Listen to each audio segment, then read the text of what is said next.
Tonight, we continue our conversation with CIA whistleblower John Kiriakou, author of The Reluctant Spy, My Secret Life in the CIA's War on Terror. Last night, we discussed how the CIA's recruitment may favor individuals with psychological and sociopathic tendencies and the significant repercussions whistleblowers face. Tonight, John reveals why he was selectively prosecuted, his prison experience, and what's next for this true patriot. Was there anything you wanted to say more about, particularly regarding the whistleblowing? Well, there's one aspect of it I think I'd like to talk about just for a moment. We have a whistleblower protection law in this country called the Federal Whistleblower Protection Act. But unfortunately, national security whistleblowers are exempt from its protections. And so if a person who works for, let's say, the CIA, the Pentagon, the FBI, DEA, one of the congressional oversight committees, the intelligence committees on Capitol Hill, if they want to make a revelation, there is no way to make a protected revelation. For example, we're told to go through our chains of command. But if your chain of command is what is violating the law, there's really nowhere to go but the media. And if you go to the media, of course, you risk a criminal charge, you risk bankruptcy, you risk your career, everything. This is something that I feel very strongly about that we need to correct up on Capitol Hill. There have to be protections implemented for national security whistleblowers. So you're saying there's no accountability. There's no way for anybody that's in those services to reach out for any kind of protection if you feel like things are happening within the service that are illegal, anti-American, anything at all that you feel like should have oversight. There's nowhere for you to go. There's nowhere for you to go. And I'll give you an example. Thomas Drake was a senior member of the Senior Intelligence Service at NSA, the National Security Agency. And he found solid evidence of illegality. That is the interception of communications of American citizens without a warrant. So he went to the Inspector General. The Inspector General was not read into the compartment and so said he just didn't know what Tom was talking about. He then went to the General Counsel. The General Counsel told him that this was above his pay grade and he should just stop. So then he went to the Pentagon Inspector General because NSA, of course, is a component of the Pentagon. The Pentagon Inspector General told NSA, hey, you have a rogue employee who came here to complain about a program. Didn't get any satisfaction, of course, there. So he went to the House Permanent Select Committee on Intelligence and said, NSA is intercepting the communications of American citizens. They charged him with 9 felonies, including 7 counts of espionage, 2 counts of theft of government property, the property being the information that he had in his brain that he walked out of the building with. He was facing almost 100 years in prison. And then the night before he was to go to trial, they dismissed the charges. But that was only after he had lost his pension, lost his savings, lost his wife, who was also an NSA employee and decided to stay with NSA rather than to stay with Tom, lost his 5 children. He ended up working at an Apple store, at the Genius Bar of an Apple store in Bethesda, Maryland.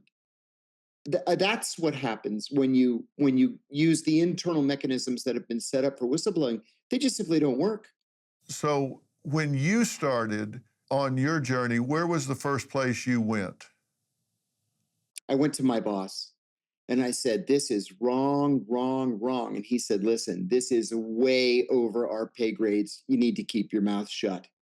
And I actually did keep my mouth shut for a long time. I resigned from the CIA 2 years after learning of the torture program, thinking that there were so many more people more directly involved with it than I, who were objecting. You know, I was seeing this reporting coming back from the secret prison. For example, physicians from the CIA's Office of Medical Services saying, whoa, wait a minute. I took a Hippocratic oath. I didn't sign up for this to torture somebody and then do CPR on him just so he could be tortured more. And I thought, well, surely so many people are objecting that somebody is going to say something to stop this program. And then nobody did. I'm ashamed to tell you that I let 5.5 years pass before I finally said something. And did this continue during that 5.5 years? It continued for 4 of those years until 2006. And then in 2006, they just decided that what they were getting from these men under torture wasn't amounting to anything. And so they just shut it down. And who shut it down? Who made the decision to shut it down? That was an internal CIA decision. So George Tenet had left, to the best of my recollection, by 2006, and it was Porter Goss who finally came in. Porter Goss had been not just a CIA officer, but he had then gotten himself elected to Congress, became chairman of the House Intelligence Committee, then went to the CIA as the director and said, oh, this is not what we should be doing. Now, you were convicted under the 1982 Intelligence Identities Protection Act, right? Correct. And that act says you were guilty of doing what? I confirmed the surname of a former CIA colleague to a journalist. And you confirmed it, but the name was already given, correct? Yeah, then the name was out there. I confirmed it to a journalist, but the journalist never made the name public. And where my attorneys objected in this whole process was while I was defending myself from this charge, the director of the CIA, General David Petraeus, confirmed the names of 10 covert CIA officers to his biographer and girlfriend and was never charged. Why do you think you were so selectively prosecuted? Because, as you say, there were others, not just Petraeus, but there were others that Right. Yes. did much more than yourself. So why did they come after you hammer and tong? Your body is a system, and when it's running right, you feel focused, energized, in flow, but sometimes we struggle to find that flow state. Why? Because there's too much static in our system, brain fog, fatigue, and inflammation. The Echo Flask clears the static by infusing your water with molecular hydrogen, a natural science-backed gas that helps your body think sharper, recover faster, and run smoother. This is more than hydration. It's better focus, more energy, faster recovery, less internal stress, and longer-term benefits that keep you sharp. When your water works harder, your whole system does too. Find your flow state with the Echo Flask hydrogen water bottle and get an unlimited supply of hydrogen water at home and on the go. Visit echowater.com/Phil and use code Phil for 10% off. That's echowater.com/Phil. Enter code Phil to save 10%. I had aired the CIA's dirty laundry in public, and that was something that to the CIA was unforgivable. And I had one enemy in the CIA in particular, and that was John Brennan, who later went on to become the Deputy National Security Advisor in President Obama's first term, and then CIA Director in the second term. When I was arrested, the Justice Department turned over 15,000 pages of classified discovery. And we found 3 memos in that discovery. One was a memo from John Brennan to Eric Holder, the Attorney General at the time. And he said, charge him with espionage. And Holder wrote back and said, my people don't think he committed espionage. And then Brennan wrote back and said, charge him anyway and make him defend himself. And so that's what they did. And then when I went bankrupt from attorney's fees, they dropped the espionage charges. Let's see if I've got this right, because you were convicted under the 1982 Intelligence Identities Protection Act, right? That's right. Did you plead guilty or were you convicted?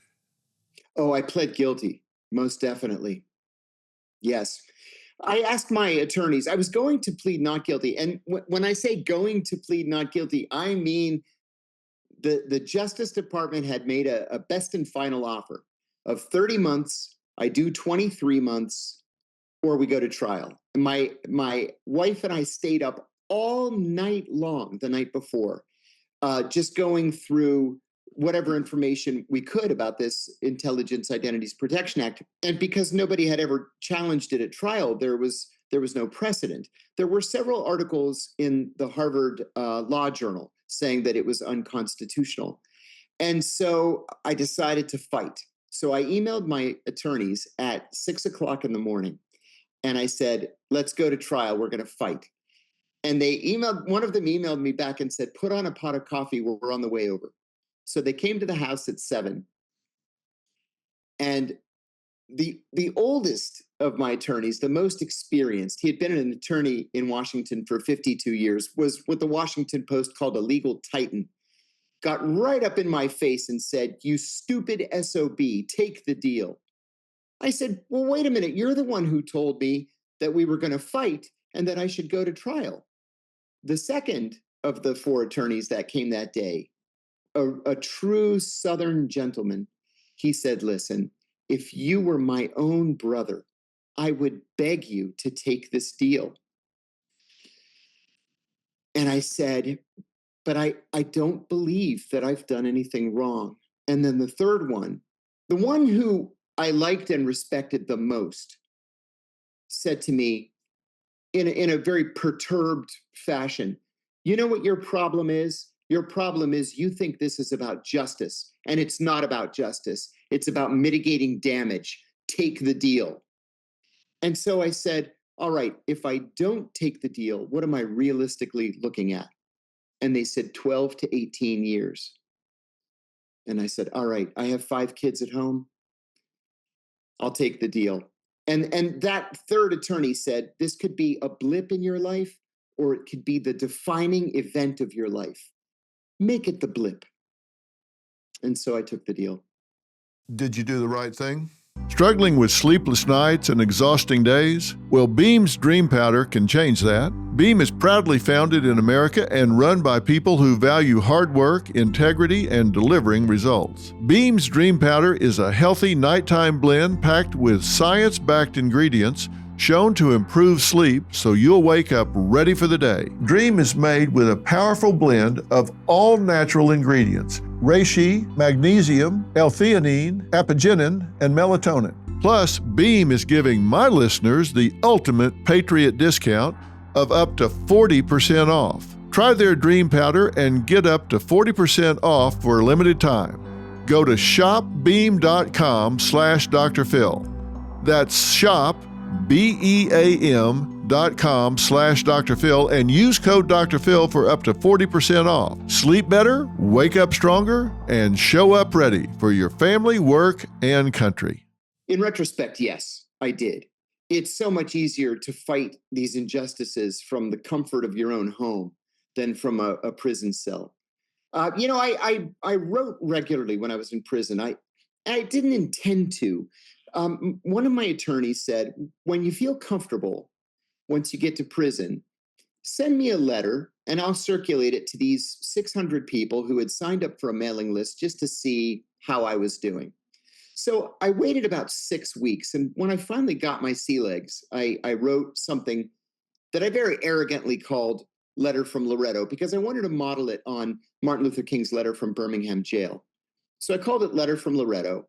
And I said 2 things. I said 2 strange things happened to me. Well, one wasn't strange. One was this, I talked about an abusive, just awful female prison guard. But the other thing I said is one of the other prisoners was walking me around one day and he introduced me to an Iraqi prisoner. And so I said, Salaam alaikum, may peace be upon you. And he responded, wa alaikum assalam, and upon you peace. And he asked me, where did you learn to speak Arabic? And I said, oh, I worked for the CIA. Now I speak Arabic. I love Arab culture and history and poetry, etc. And then we shook hands and I said, Tasharaf bi mariftak. It was nice to meet you. And I walked away. The 2 days later, I get called into the lieutenant's office, and I was told you never want to get called into the lieutenant's office because the likelihood is that you're going to be sent to solitary confinement because you've done something. So I hear my name being called to the lieutenant's office, and I go down there. They have a picture of this prisoner on a computer screen. And one of the officers said, "Do you know this man?" And I said, "I don't really know him. I just met him a couple of days ago." "What did you say to him?" I said, it's nice to meet you." "And what did he say to you?" He said, "It's nice to meet you too." And then I shook his hand and I walked away. And they said, "Well, when you walked away, he made a call to Pakistan and he was told to kill you." I said, "Come on, I could kill this guy with my thumb." And they said, "No, no, don't do that. Just stay away from him." I said, "Okay." So over the next couple of weeks, every time I'd see this guy in the hall, I'd sort of give him the evil eye and he'd look at me funny. But the more I thought about this, the more it didn't make sense. He was an Iraqi Kurd.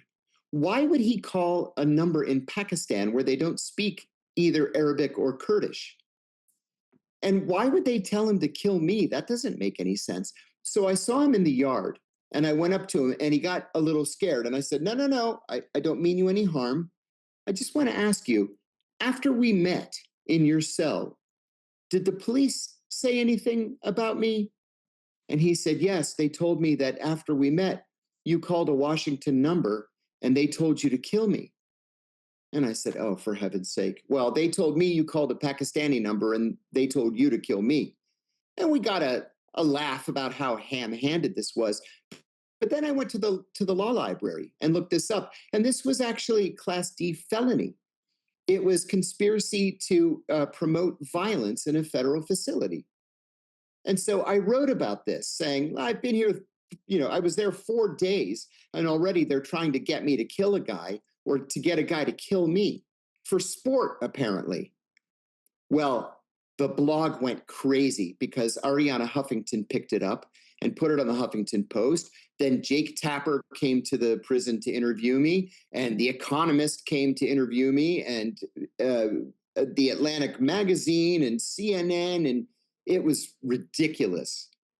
And that was how I sort of staked my position in prison, where I have access to the media, I have a soapbox, and I'm going to make the best of it by talking about prison conditions, medical facilities in prison, and violence that's encouraged by the guards and the administration. I drove the warden crazy, but it was the right thing to do. I had great access to the media, and it ended up being my second book. Why did they not just stop you from talking to the media? That is a great question. And it was one that confused me for a little while. And then one of the other prisoners said that he had overheard one of the guards ask the warden, "Why don't you just send this guy to solitary?" And the warden said, "Oh, so I can have CNN standing next to my car in the parking lot tomorrow? No, thank you." So I knew that was it. So long as I didn't overstep, for example, so long as I didn't name their names, I was going to be safe. So they were afraid to cut you off from the media. Yes, Did they read your mail? they did. Not at first. At first, they let everything go out. And then a couple of people wrote to me saying, "Hey, your last letter to me was very discreetly cut on the side of the envelope and then resealed with tape." So I went to the lieutenant's office boldly and I said, "Hey, guys, I've got a little bit of um, intelligence best practices that I'd like to pass to you. You don't need to slit the side of the envelope open to take the letter. What you do is you put in a long tong and you sort of hook the letter and then you twist the tong so that the letter turns into a little, like a pixie stick, and you can pull it out of the side of the envelope without having to cut it open." I said, "Just so you know, you morons." And then they stopped cutting open my letters. They don't have the right to read your mail? They do legally, but policy in a low security prison is to not read outgoing mail, only to read incoming mail. And really, it's not even to read the mail so much as it is to check for contraband. So they don't read outgoing mail usually, but they were reading yours. Correct. Do you think they stopped reading it, or do you think they started using your technique? I can't believe that they were skilled enough to use my technique. When it came right down to it, these guys, these lieutenants, and they were called the something intelligence service, SIS, security and intelligence service. These were not bad guys. They were just in bad jobs. And I said to them, look, I am no threat to you. I'm no threat to your prison. I want you to know that when I walked through those doors, I did not lose my constitutional right to freedom of speech. But you should really be spending your time on the gangbangers and the pedophiles and the drug dealers, because your prison's full of them. Don't waste your time on me. Were you harassed in prison? Only by guards, never, ever by prisoners, never. And that was for a couple of reasons. The guards just have an attitude. There was a wonderful book published by Dr. Peter Moskos. He's a professor of criminal justice at John Jay College. And the book is called In Defense of Flogging, which is tongue-in-cheek. He doesn't really defend flogging. But he said that the Bureau of Prisons is really little more than an employment agency for otherwise unemployable, undereducated rural white men. That's why prisons are in the boondocks, because prisons are the only industry in many parts of the country. And so you're going to get people who washed out of the military or couldn't make it through the local police academy, and they end up there. They're paid hardly anything, although the benefits are good. They're federal benefits. So you get people, I say this in my second book, you get people who were probably bullied as kids and sort of never got over it.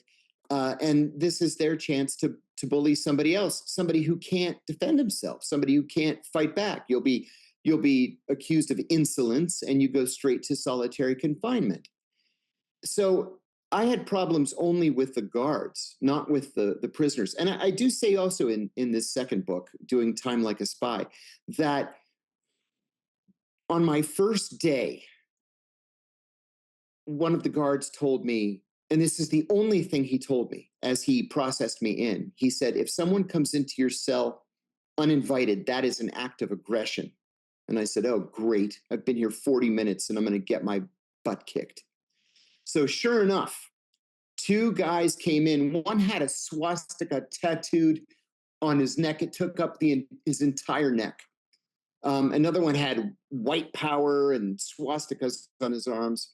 I jumped up, I put up my dukes, and I said, what do you want?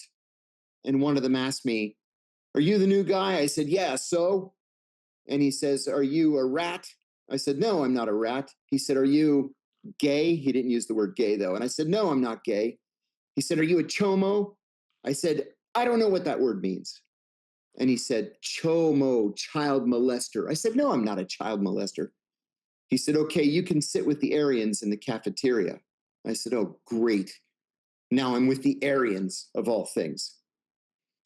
There was an Italian, and when I say Italian, I mean named Gambino, Bonanno, Lucchese, you get the idea. He read in the New York Times that I was going to the prison. He read it in the New York Times on Sunday that I was going to arrive at the prison on Thursday. And God bless him, for whatever reason, he took it upon himself to go to every single Italian, including the boss of one family and the acting boss of another, to explain to them the difference between a CIA officer and an FBI agent. He said, FBI agents are cops. CIA officers protected us from the terrorists. And so when I arrived, the Italians were waiting for me and they welcomed me with open arms. And as soon as word got around that I was with the Italians, it was hands off.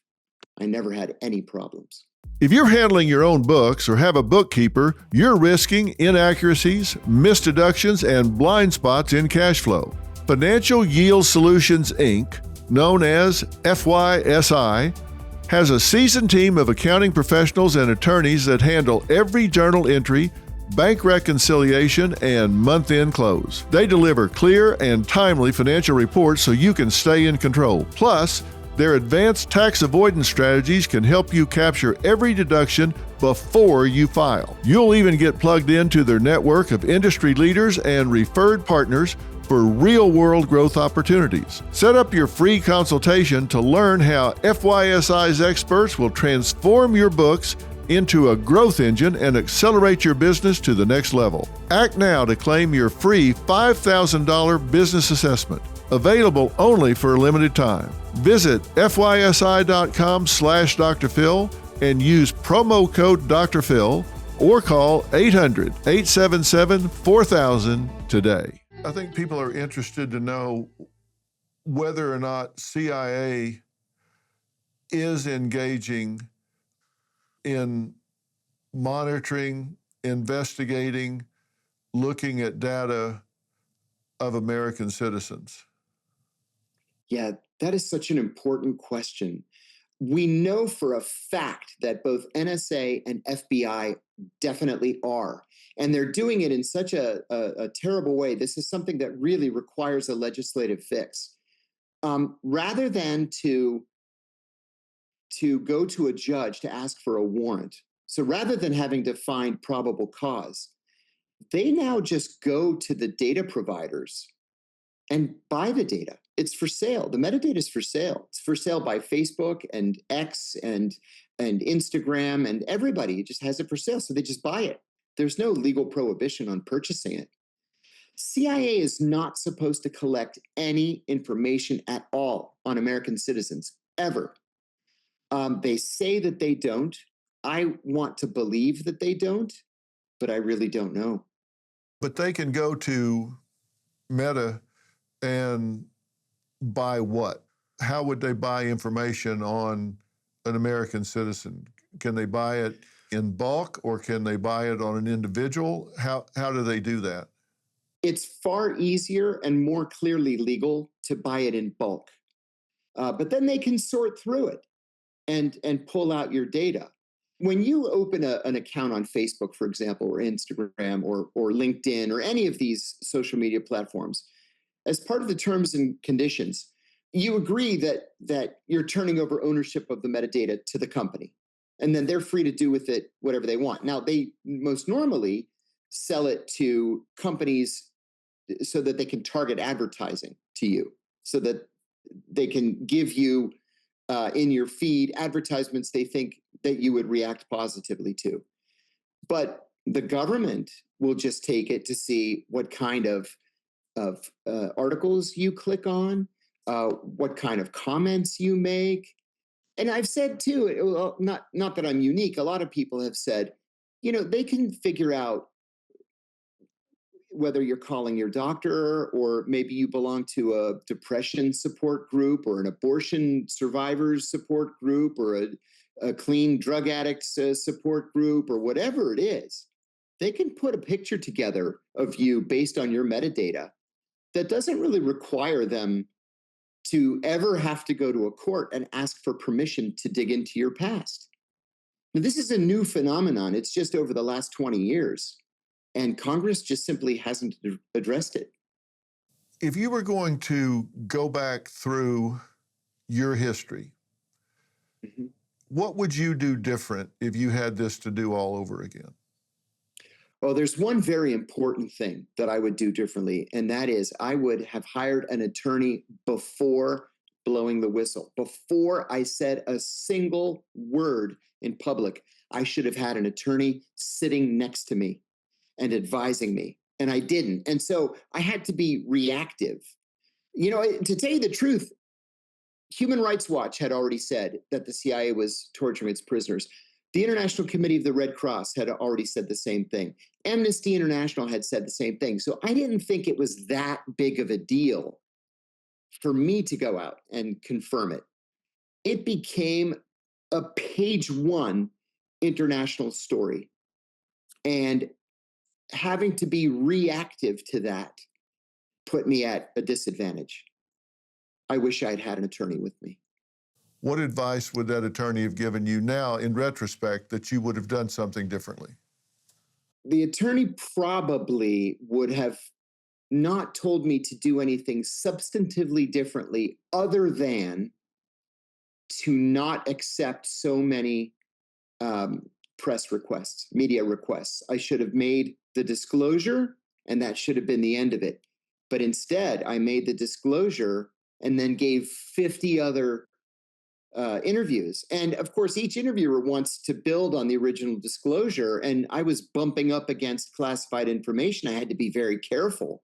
And so I'm just giving the same interview over and over and over. And then that kind of made them angry because I wasn't giving them a scoop. And then the criticism began. And it was not something a person should try to handle on his or her own. You should have a professional doing it. Would you still have given the original disclosure? Yes. Yes, without any question. Yes, somebody had to say something. We were committing a war crime, a crime against humanity. And I understand that, we always believed we were the good guys. I get it. I still think we're the good guys. But we were so traumatized by the 9/11 attacks. We so desired revenge against Al Qaeda and against Osama bin Laden that we just couldn't see that line where we needed to stop, where we would lose our sense of being Americans were we to cross it. And another thing that I noticed is once we crossed that line, there was this effort internally to just keep repeating the lie that it was legal and it was justified and it was ethical, because if you repeat that lie over and over and over again, it becomes your truth. And so I figured, you know what? I have to say over and over and over again that it's wrong. It's wrong. My wife at the time gave me this wonderful advice. She said, you have to keep talking about this because eventually they're going to move on to another issue or onto another person. And if you keep talking about it, your side of the story is going to be the side of record. And she was absolutely right. And so I just kept repeating it. Have you heard about the so-called silent tax? It could be the biggest threat to your savings in 2025. I'm talking about inflation, out-of-control prices, a shrinking dollar, and less buying power for hardworking people like you. I trust Preserve Gold to safeguard my accounts, and I urge you to do the same. They're the only precious metals company I recommend. What are you going to do to protect what's yours? Text Dr. Phil to 50505 to get your free Precious Metals Guide from Preserve Gold. With gold prices recently breaking records and analysts predicting this trend to continue through 2025, you cannot afford to wait. As a bonus, you can get up to $15,000 with a qualified purchase from Preserve Gold. So don't wait. Text Dr. Phil, that's DRPHIL, to 50505 today. Now, tell me this, because look, we all went through this. We all went through 9/11. Mm-hmm. And I've said many times that I thought that one of the most important days in our country's identity was 9/12, because on 9/12, we were all Americans. There weren't any Democrats, there weren't any Republicans. On the morning of 9/12, we were all Americans. And everybody came together at that time. And it was so tragic, but Americans rallied and came together. Obviously, they want answers from these people. Who did this, and what's the next thing that's going to go down? Now, there had to be people in the CIA, in the intelligence community, that absolutely knew that the best way to get information was not through torture. This isn't a revelation that has come about after 9/11. This has been known for a long, long time. This is not a new revelation, correct? You're absolutely right. We've known for generations that torture doesn't work. And when you were trained in CIA about how to do intelligence gathering, the protocols that you were trained in, didn't they say and acknowledge that the way to get information was not through torture? Oh, I'm so glad you brought that up. The answer is resounding yes. That is what they trained us, or how they trained us. I remember being in the operational training where we're doing what's called the asset acquisition cycle: spot, assess, develop, recruit. You spot somebody, whether it's at a diplomatic cocktail party or at a riot or wherever. You assess his access to information that you want. You develop him by establishing a friendship or a rapport, and then you recruit him to be a source, an agent for the CIA. Well, I remember asking specifically about the use of threats. Do we threaten anybody? You're going to work for me, or I'm going to, pull your teeth out.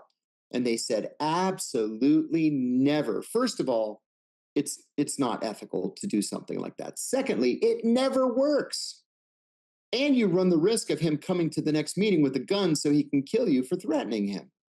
So no, that never, ever works. You do it by establishing a bona fide friendship. And I will add, too, that if there's one thing that the FBI is exceptionally good at, it is establishing that kind of a relationship with a source.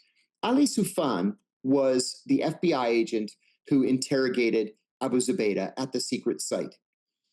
He did such an unbelievably great job that Abu Zubaydah, having been given nothing more than a piece of fruit, a cup of tea, a cigarette, and a piece of paper and a pen to write to his mother, just opened up and gave Ali everything that he asked for. Abu Zubaydah gave us several things. He gave us the Al-Qaeda wiring diagram, which we actually had never known. We knew that Osama bin Laden was at the top, Ayman al-Zawahiri was the number 2, and then we didn't have any idea below that how the organization was configured. Abu Zubaydah laid it out for us. Abu Zubaydah gave us the modus operandi for an Al-Qaeda attack. For example, Ali would ask, and I'm just making this up, this is not real information, but this is just what it was like. Ali would say, well, if you were going to do an attack in Dusseldorf, how would you do that? And Abu Zubaydah said, well, I know this man, Muhammad, and here's Muhammad's cell phone number, and Muhammad is a good planner, and he has a cousin named Abdullah, and Abdullah has weapons, and Abdullah has a roommate, and this is the address, and the roommate is named Rashid, and Rashid has access to explosives. So then we could go to the Germans and say, hey, listen, you have a serious problem in Dusseldorf. Here's the information. And they could go and neutralize that Al-Qaeda cell. That was thanks to Abu Zubaydah. And it was thanks to Ali Soufan, who was able to extract the information from Abu Zubaydah using a very gentle touch. Another thing that Abu Zubaydah told us was the name of a brutal terrorist known to us only by the nom de guerre Mukhtar. We knew that Mukhtar was a very, very bad man. And we knew that this Mukhtar had planned something called the Bojinka operation. The Bojinka operation was a plan in Manila, Philippines, to hijack 14 747s at the same time and to fly them into buildings all up and down the west coast of the United States. It was foiled accidentally by a housekeeper who went into this apartment being used as an Al-Qaeda safe house, recognized what she was looking at as a potential terrorist attack. She called the Filipino police, they called the Filipino intelligence service, they called the CIA, and the thing was foiled. But we didn't know who Mukhtar was. And when Ali asked him, he laughed and he said, you don't know who Mukhtar is? It's Khalid Sheikh Mohammed. We had never heard that name before. And Khalid Sheikh Mohammed turned out to be the bona fide number 3 in Al-Qaeda and the head of Al-Qaeda operations. Once we had the name, we could target him, and 1 year later, we captured him in Rawalpindi, Pakistan. See, we knew from 1996 onward that Al-Qaeda was planning to use aircraft as weapons. but we just couldn't figure out when and where they were going to do it. And how many 747s were they going to use? 14 of them. And how were they going to get them? Apparently, the plan was to have 14 separate teams of hijackers. Now, it was bad enough on 9/11 that they had 4. Can you imagine 14 crashing into buildings in downtown Los Angeles and San Francisco and San Jose, all the way up to Seattle? A disaster of historic proportions.